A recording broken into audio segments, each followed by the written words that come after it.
अलवर में पिछले दिनों नाबालिग मूक बधिर बालिका जिस हालत में पाई गई उसे देखकर लग रहा था कि वो दरिंदगी की शिकार हुई है। डॉक्टर बुरी तरह जख्मी इस बालिका की जान बचाने के लिए भगवान बनकर सामने आए, लेकिन जब पुलिस की ओर से यह बयान आया कि बालिका के साथ बलात्कार नहीं हुआ तो सियासी बयानबाजी का नया दौर शुरू हो गया। मुख्यमंत्री ने भले ही जांच पूरी होने तक राजनीति नहीं होने देने की अपील की है, लेकिन प्रतिपक्ष ये कहते हुए सरकार को घेर रहा है कि चुनावों को देखते हुए सरकार बालिका के साथ हुई इस दरिंदगी को नया मोड़ देने में लगी है। आखिर कैसे, देखिए इस खास रिपोर्ट में।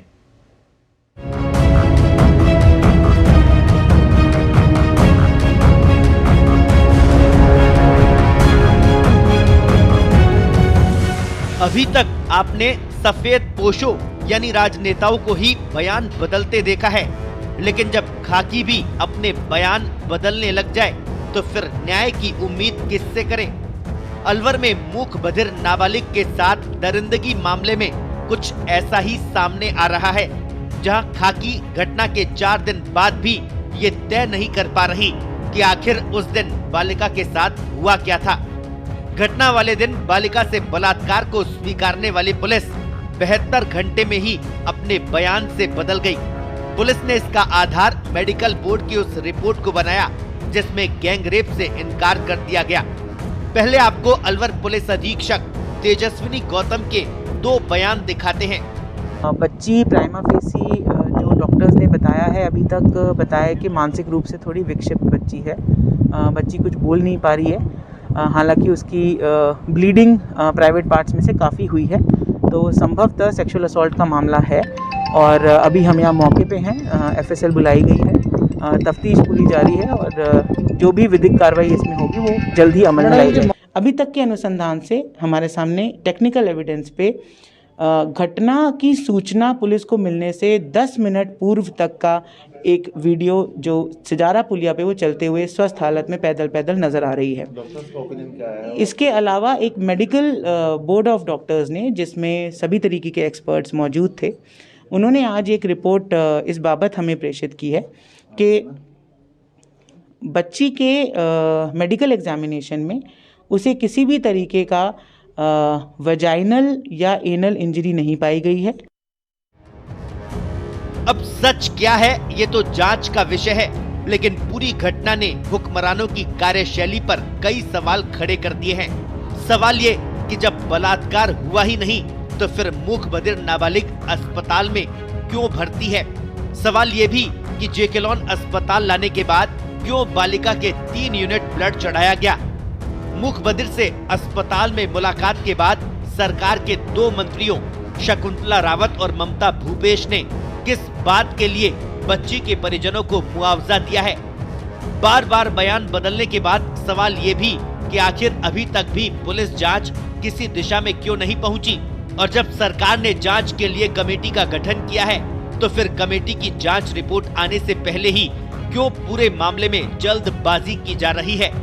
ऐसे तमाम सवालों की लंबी फहरिस्त है जिनके जवाब फिलहाल सामने नहीं आ पा रहे हैं।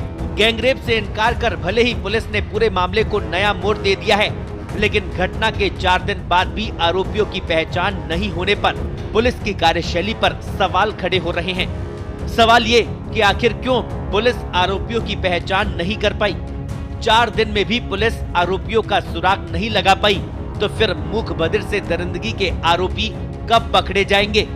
300 से ज्यादा सीसीटीवी फुटेज खंगालने के बाद आखिर पुलिस की जांच सिर्फ 300 मीटर के दायरे में ही क्यों टिकी हुई है। और सवाल ये भी कि अपराधियों को पकड़ने की मांग करने पहुंची छात्राओं से कलेक्टर नन्नूमल पहाड़िया क्यों माता पिता का नाम और नंबर पूछ रहे हैं। कौन सी क्लास में हो? अपनी आवाज उठाने। कोई बात नहीं। कहाँ से हो? कहाँ से हो? क्या नाम है? मंजू। आपके नंबर दो, पापा जी का नंबर, आपके मोबाइल नंबर दो। 77 42 50 37 0 35 है। पापा जी का नाम बताओ। तो आपके पापा जी से सुनीता बात करो, तो आपकी बच्ची पढ़ने आई है या राजनीति कर रही है? क्या नाम है आपके पिताजी का? भरोसे जी का नंबर दो, हमारी एडीएम बात अपने हक की आवाज उठाना राजी। अरे आप मेरी बात सुनिए, इन बच्चों को खान में मत लीजिए आप। एक पापा जी का नंबर दो, पापा जी से हैं, ये पापा जी से बात कर, इसके करने दे, पापा जी से बात नहीं कर, इसके पापा जी से बात कर। स्कूल इसमें आई है और स्कूल से हमारे बंदे कैसे आ रही है? कौन सी स्कूल है? ग्रामीण स्कूल। और कौन सी बच्ची बोले कि पापा से बात करता हूँ, आ जाओ भाई। कौन कौन सी अरे बात तो नहीं करेंगे, कौन सी बच्ची है? अरे आप लोग ये तसल्ली रखिए, आप करिए, बात कीजिए, कोई गलत काम नहीं कर रहे हैं। समस्या सुन रहे हैं, बताइए और क्या समस्या? आप बात कौन सी बात है? सर पापा क्या करेंगे? आज इस लड़के पे अत्याचार हो रहा अरे कार्रवाई कर देंगे, आपकी आवाज हम उठा रहे हैं। इसके पापा से बात करो, नंबर बोलो। बात करके परमिशन लेके अरे कोई बात नहीं, आप तसल्ली रखिए, 2 मिनट रुकिए, 2 मिनट रुकिए आप। 35 के बाद नंबर बोलो।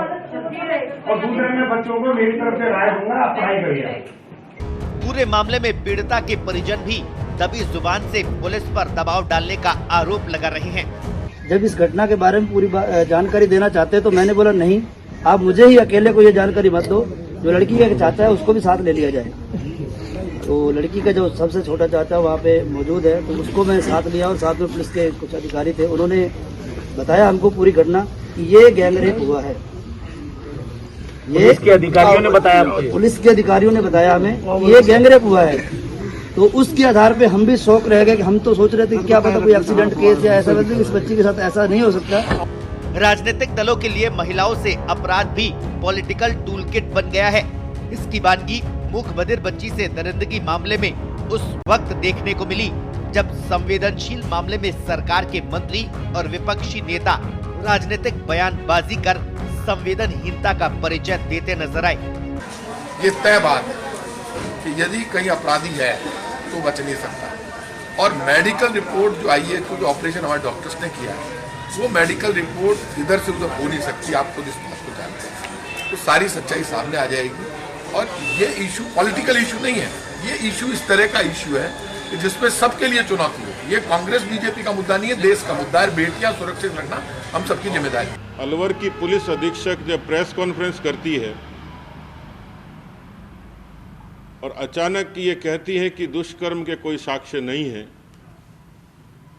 इससे के पहले की पृष्ठभूमि में सरकार के मंत्री उस पीड़िता के हाल जानने जाते हैं, उसको बलात्कार के मुआवजे के रूप में 3.5 लाख रुपए देते हैं उसके परिजनों को। एसआईटी गठित की जाती है, एसआईटी की रिपोर्ट आए बगैर और इस तरीके का पुलिस प्रशासन का यू टर्न ये सवाल खड़े करता है। बहरहाल पूरे मामले में अलग अलग कड़ियां सामने आने के बाद बालिका को न्याय मिलने की उम्मीद पर संशय के बादल मंडरा रहे हैं। घटना के 4 दिन बाद भी बालिका अस्पताल में इलाज करवा रही है, जबकि आरोपियों की पहचान होना बाकी है। अब देखना ये होगा कि जांच के बाद ये मामला किस नतीजे पर पहुंचता है। स्पेशल रिपोर्ट, पत्रिका टीवी।